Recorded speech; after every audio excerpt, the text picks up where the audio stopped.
Bonjour à tous, moi c'est Régis et très vite, je pense aux intonations de ma voix, vous apercevrez que, bah oui, je suis ch'ti jusqu'au bout des ongles, depuis que je suis tout petit. Alors pourquoi la bulle au vent? Ben écoutez, une bulle c'est beau d'abord, c'est irisé, c'est joli, ça brille, aussi fragile que la liberté d'ailleurs. Et pourtant, porté par le vent, ça peut aller très très loin, en virevoltant au gré du vent d'ailleurs.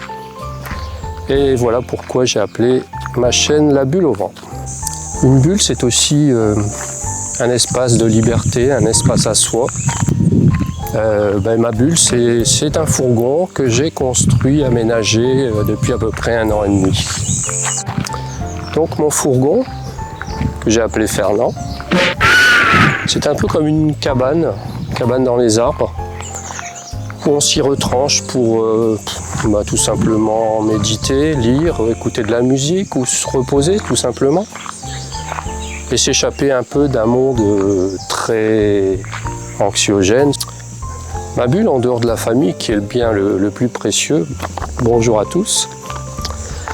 Ma bulle c'est Fernand, un fourgon que j'ai aménagé et que je suis pas tout à fait terminé, mais ça fait à peu près 1 an et demi que je l'ai acheté et que de cette coquille vide, j'en ai fait un véhicule qui aujourd'hui est en tout cas habitable correctement. Fernand a un avantage, il a 4 roues et il vous permet d'aller découvrir d'autres arbres, d'autres lieux. Ce que je souhaite vous partager, c'est cet aménagement qui a été réalisé avec des moyens techniques modestes. J'ai pas eu d'atelier, pas de hangar, pas de garage. Donc tout a été réalisé avec des moyens portatifs que tout le monde peut avoir. Alors bien sûr, c'est certainement plus confortable de travailler dans un grand atelier ou un hangar, mais c'est possible avec beaucoup de détermination, de la motivation de réaliser quelque chose, même avec des moyens limités. Il est vrai que j'ai une expérience. J'ai toujours adoré sublimer les matières et les objets. Et déjà petit, mes vélos, je les transformais soit en mobilette, soit en vélo tout-terrain. Un peu plus tard, étudiant, je retapais des voitures pour les revendre. Et puis, ça me permettait déjà de financer les miennes, mes propres véhicules. Plus tard, j'ai beaucoup aimé faire de la restauration de roues et d'objets anciens. Et ce sont, disons, les armes que j'avais pour entamer ce projet. Néanmoins, tout s'apprend. Tout s'apprend avec du courage, de la volonté, de la détermination, beaucoup de bon sens. Et on arrive à surmonter tous les obstacles.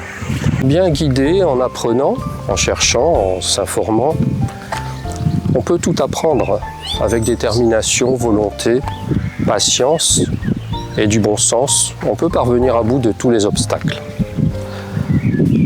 Ce que je vais essayer de vous partager, c'est donc la façon dont j'ai entrepris cet aménagement de fourgon et vous partager toutes les techniques, les astuces, les pièges à éviter afin que même avec des compétences limitées, vous puissiez parvenir à réaliser ce genre d'équipement.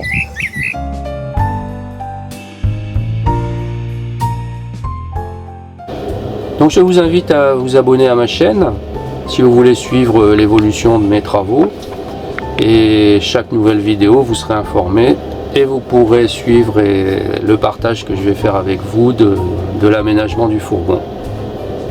Prenez soin de vous et à bientôt pour une prochaine vidéo.